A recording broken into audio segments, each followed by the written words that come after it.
All right, we just got done doing a session. We're going to do another one. This is going to be part 10 of hashtag 3, session 3, part 10 of session 3, which is the sessions that we've been doing about Robert Nelson's life and times in this life and elsewhere.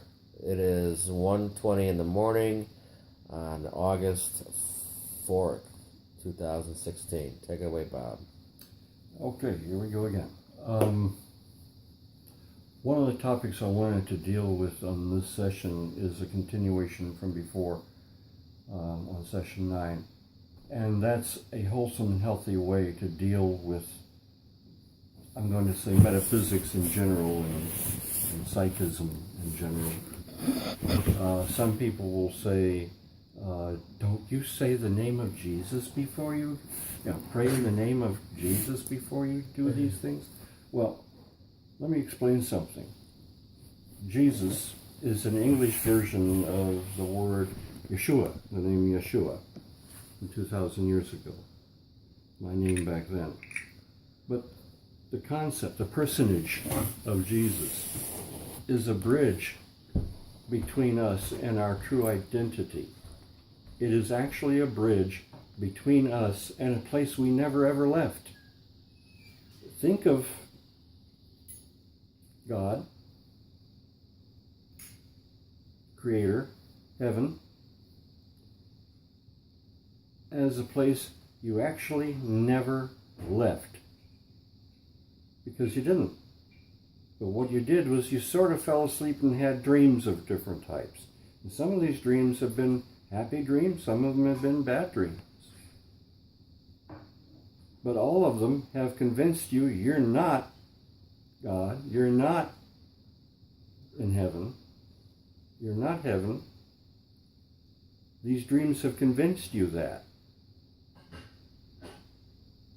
Now, a name like Jesus is meant to bridge that seeming gap.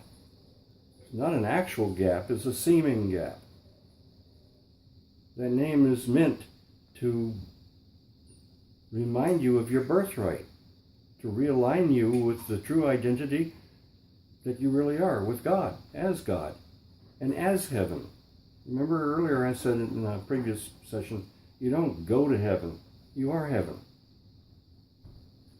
And if you're acting in a way that is not of heaven, then you're not in heaven. So it has nothing to do with earning it. It has everything to do with being it or not being it. It's that simple. Just the same way, like if I do a channeling, I don't say, oh, in Jesus' name, protect me. I simply know that I'm God. And that my name represents that. You know, there are different rituals that people can do over a period of time. The rituals do not protect you. What they do is they get you into a mindset that protects you. The rituals themselves, whether it's burning a candle or chanting something, the ritual doesn't actually protect you. And that again will ruffle feathers, I know that.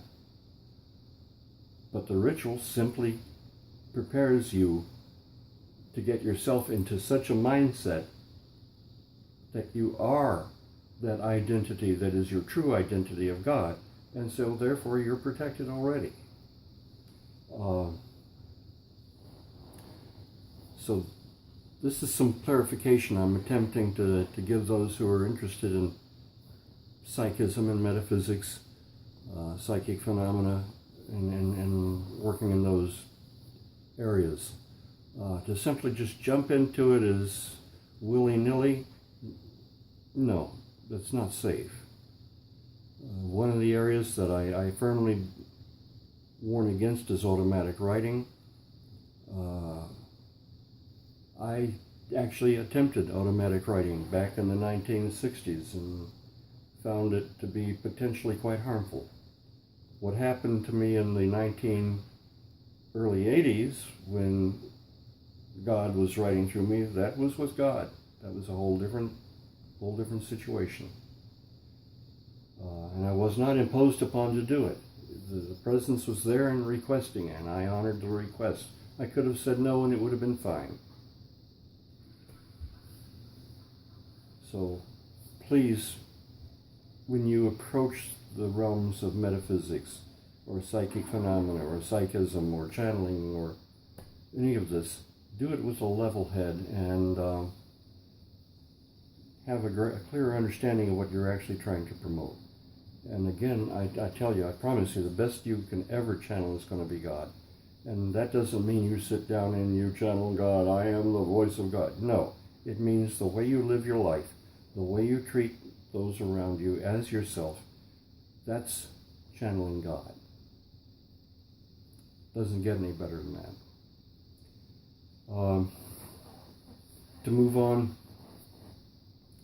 further in the 1980s, by the mid-80s, I was channeling this book, as I've referred to, Keys, Love Letters from God. I may actually even start reading some excerpts from it in the near future. It is at this time not published. It's been printed in 3 books, the only 3 that exist. I hope in time it'll make a much larger appearance on Earth. I think it could really change the way people's lives work. I've seen people read it and change. There's no magic to the book, don't get me wrong. There's nothing magic about it at all. There's miracle, not magic. And it's the miracle of people remembering who they are, because Keys speaks to something you already know. It's not telling you anything new. It's telling you just like what I'm doing. I'm not telling you anything new. I'm telling you what you already know. I'm just reminding you that you know it. That's all I'm about. And I have seen people dramatically change, literally overnight, from reading Keys.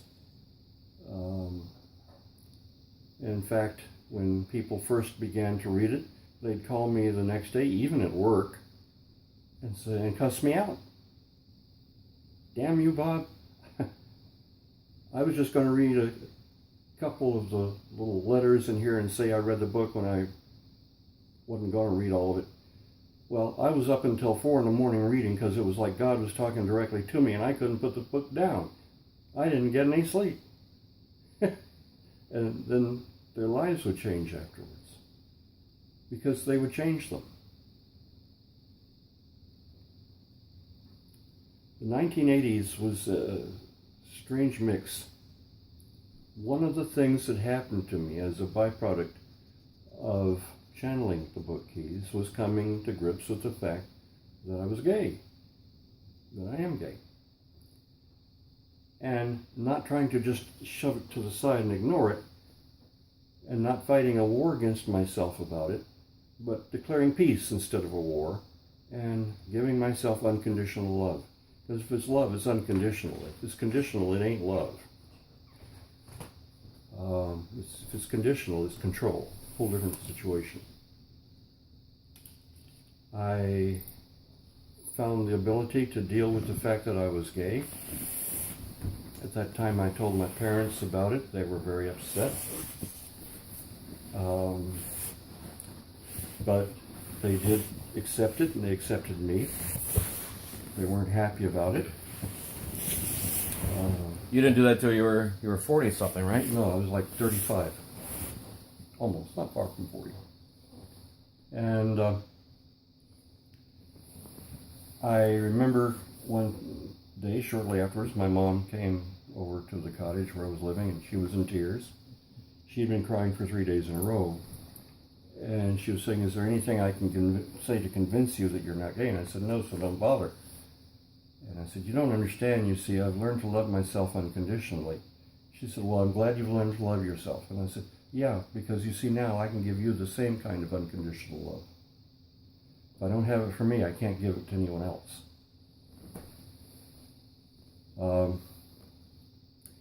I knew one young man who was a rebellious type. I mean, he had this squint-eyed look on life, literally, chip on the shoulder. He read Keys And the next day, his eyes were different, wide open. He couldn't wait to come see me and thank me and talk about the book. He even was caught speeding from his apartments to my place, and he blessed the officer. And I mean literally, he said, "God bless you," to the officer. And he didn't mean it to cover up some other word. He said he really meant it the way he said it, and told the officer to have a great day. Well, I knew the guy well enough to know that normally, had it not been for Keys, that's the total opposite of what he would have told the officer. People, if they had decisions to make about business or other issues in their lives, they ended up, within a matter of weeks after reading Keys, making big decisions in their lives that they'd put off for years. So all that Keys does is it reminds us of what we already know. It reminds us of our birthright. It reminds us of our true identity. It gets us to re-identify ourselves and as God, incarnated in a form we can share with ourselves and then with those around us as ourselves. And the word is share, not impose. You never impose it. You can't. You can only share it by your deeds and your actions and the way you treat people and animals. Around 1986, beginning of 1986, my mom was having digestive issues. She went to the hospital, and they found that she had cancer. When they did the surgery, it was inoperable. It was one of those open up, close up. And she had colon rectal cancer. They gave her 6 weeks to 2 months to live. She lived for 2 years and 3 months. She passed on the day after my birthday, my birthday was May 2nd. She passed on May 3rd of 1988, which to me was a gift to her that she was free from suffering. So it was like a birthday gift being given instead of received. The day after the surgeon told my dad and I the news about her situation, he went to talk to my mom, and he told her, "Don't bother doing chemo because the chemo will kill you before the cancer will." The next day he goes to my mom, reads her the riot act for choosing against chemo. See, there's a lot of big business, if you get my drift, money-wise, in going through chemo. And I'm sure chemo and radiation treatment therapy do work for a lot of people. I'm not knocking it. It's one method. But in my mom's case, it would not have helped her and may have done more harm. The same doctor who tells her not to do it comes in the next day and feeds her a guilt trip. What's your family going to think of you if you don't at least try and go through? Well, I went to visit my mom after work that day, and she was in tears. She told me what happened. The doctor had just left before I got there. Wish he had still been there because I would have helped him out a window. Gladly. Here, you want to leave? Great, bye. Probably I would have been a little more beneficent than that and helped him out of a door real quickly. But my mom explained to me she didn't want to go through chemo, and I told her, "Look, I support you in whatever you want to do." Then she said, "Well, you understand what this means, son." And I said, "Yeah, it means either we're going to have a miracle and you'll be healthy and alive here, or we'll have a miracle and you'll be healthy and alive in the hereafter." And I said, "You see, I can do something for you that you could never do for me." And I told her, I said, "You were my mom 2,000 years ago. We made an agreement you weren't going to stick around to see me die again." And I said, "Pretty soon I'm going to be starting what I'm about here, to one degree or another." And I said, "I can let go of you. You could never let go of me, and you know it." I said, "But I love you enough where I can let go of you, as much as I don't want to." So my mom passed in 1988.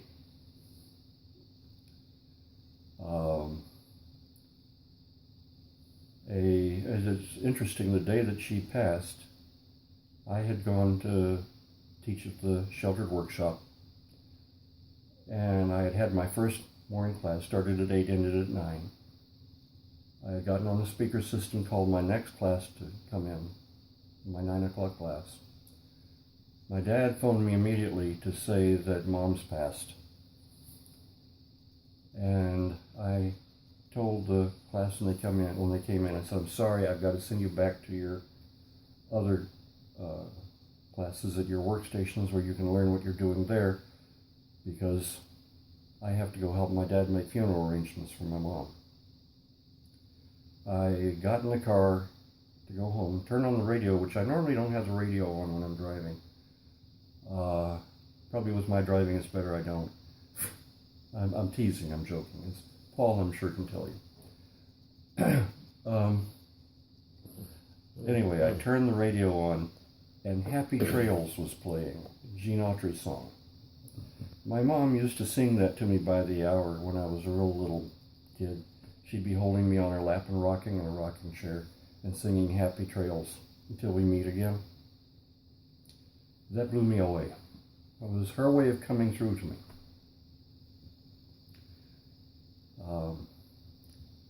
In late 1988, I met a friend who I actually had met previously who was interested in my channelings. He had been in the Navy for 6 years, served his country. He was a very intelligent, interesting individual, not overly communicative, but we just started hanging out and going places like museums and rock concerts, gym shows, gemology shows. We went to a place in Florida called Casadega, which is a spiritualist camp and spiritualist town in Florida. Just different things for mind expansion and just fun things to do. A good friend. And at one point I began noticing if we would go to a movie somewhere, he would sit like a couple of rows behind me when there were seats in the same row I was in that were open. You know, I understand when guys sit one seat apart from each other in movies. I understand it, no problem. But to sit all the way down at the opposite end of the row, or at times the opposite corner and opposite end of the theater, we'd go shopping, he'd disappear after we got in the door of the mall. And after a couple of hours, I'd get back to my car to get ready to go on back to where I lived. And he'd show up and come from behind the car and say, "You're going somewhere?" And, you know, that kind of treatment. I found out after a while, even though he originally told me that it was no problem him being around me with me being gay, I wanted him to know that up front, just so that he could have the right of choice. I felt that that was the honest thing to do and the right thing to do. And he finally told me that other people were asking him if he was gay because he was hanging out with me. So evidently that was a problem for him after all. You know, I'm bringing this up. These are hurtful situations. And life is not perfect for any of us. Again, as a gay person, I have experienced what it feels like to be treated like a second-class person.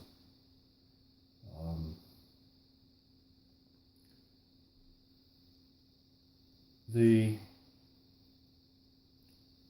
rest of the 80s, I have to say, was a mix. I was getting into more and more of trying to figure out how to stop the abductions, how to stop the extraterrestrials from the abductions they were putting me through more and more and more than ever. And it seemed like nothing I did any good. No rationale, reasoning didn't do any good with them. I went to classes held by a hypnotist friend of mine in a town in Florida called Davenport, Florida. And he was helping me get in touch with some of my memories of some of my abductions, which I already remembered a lot from when I was a kid, but trying to remember some of the more recent ones and not just remember an overview, but point for point, to give me further ideas of how to fight back, how to stop this from happening.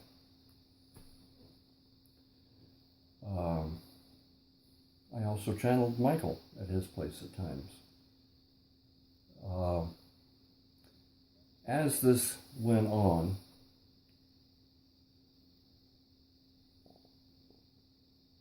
I found myself coming in contact with people who were part of the, quote, secret government. I found myself coming into contact with people who were military, some even like a retired colonel in the Air Force, who at one of the New Year's Eve parties came up to me with his arms folded in front of him, like, you can tell a lot from body language. And he seemed fearful and uncomfortable. I said, "What's wrong?" And he says, "Bob, I need to ask your advice on something. I don't know how to put this." I said, "Well, just ask." And he said, "Do you know of any way to fight back against the extraterrestrials?" And I said, "Why are you asking me this?" And he said, "Well, just answer me. Do you know of any way to fight back?" And I said, "What are you trying to tell me, that they're maybe satanic or something?" He said, "We're growing to believe that, yeah, something like that, pretty close to that. At least some of them are." And I said, "Well, unfortunately," and this was in 1990, the end of 1990, I said, "Unfortunately, no. At this time, I haven't found a way to effectively stop them." At that point, the poor man looked down at the floor. He looked hopeless, dejected and hopeless. He turned and walked away. And that really got to me. It really hit me. The last part of the 80s was very frustrating for me.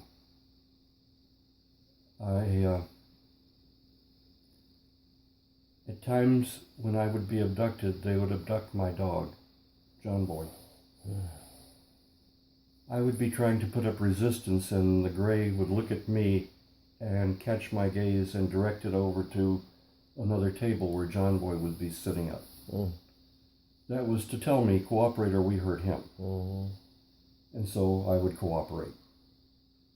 At the end of the session, they would send me back paralyzed. John Boy wouldn't be anywhere. I had a waterbed at that time. No baffles in it. Full wave motion. Any movement, the whole bed would jostle and rock. John Boy wasn't there at all, and I would be breaking out in cold sweat on my palms, and yet not able to move or anything, but I could think. And I would be going through abject fear. What's happening to him? Will I ever see him again? Are they going to kill him? Are they going to hurt him? Will they send him back to me? What's happening? And then, out of nowhere, he would appear from non-existence to existence on the bed, sitting up in the same pose he had been on board craft. No sparkles, no Star Trek-y stuff. He would just be there when he wasn't before. And the waterbed didn't jostle. If he had gotten up and walked around and sat down, there would have been jostling. Nothing. At that point, I got to where I was able to speak. I reasoned that what they were doing is holding on to him till they got past the atmosphere, way out in space, where it'd be more difficult for me to get them. Because before that was happening, I was actually starting to attack them before they could get up very far away in space. I would go out of body while I was still paralyzed back on Earth, and after they had sent me back, and I was able to down a couple of craft that burned up in the atmosphere on their way in. In fact, in one case, it was actually witnessed by people on the ground. So this was their way of getting far enough away where they felt like I wouldn't come after them. And actually, distance doesn't matter. There is no, if I come after you, there isn't any safe place anywhere in the multiverse. But there's a psychological issue about distance that does have an effect. And you were learning. And what? And you were learning. Yes.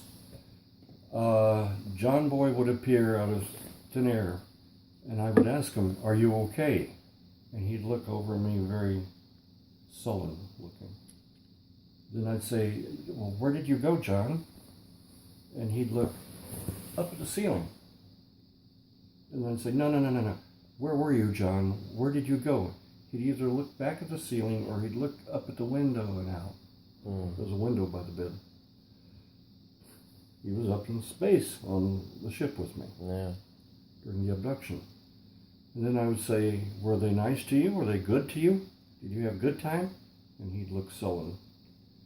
"Did they hurt you? What happened, John? Are you okay? Did they do anything bad to you?" And he would just look very sullen, and then he'd get up, go over to the pillow and lay down and go to sleep. At that point, I would be so enraged and upset, I'd get up and pace for 2 or 3 hours, and then have to get ready to go to work the next morning. Okay. This went on. A good week was when I was abducted maybe 2 times. That was a happy week. I'm sorry this is getting to me, it really is. I believe hate is wrong. But I have to be honest. I developed a hatred for the Greys beyond anything that words can describe. I began constantly sending out signals to them. Back off, leave the solar system forever, or I'll wipe you out as a race. I'll make Hitler look like a saint. And I hate Hitler. So, this gets us into the 90s, and I don't want to go further with this until we do the segment starting in the 90s. But this was the beginning of my learning to start to resist.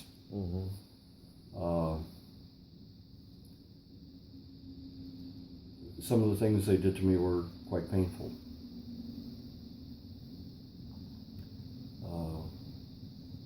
I don't even want to get into some of it. I really don't. I feel for anyone who tells me they're an abductee. I know there are some abductees who believe that it's okay and they're helping us and it's okay to be abducted. That makes you special. No, it makes you a victim. Yeah. And then there are people who say, "Well, what are you, some kind of expert on UFOs and ETs?" And I tell them, no, I'm an expert on being abducted. People are not objects. These beings who have existed longer than we have don't have an excuse. Yeah. There is no excuse for them.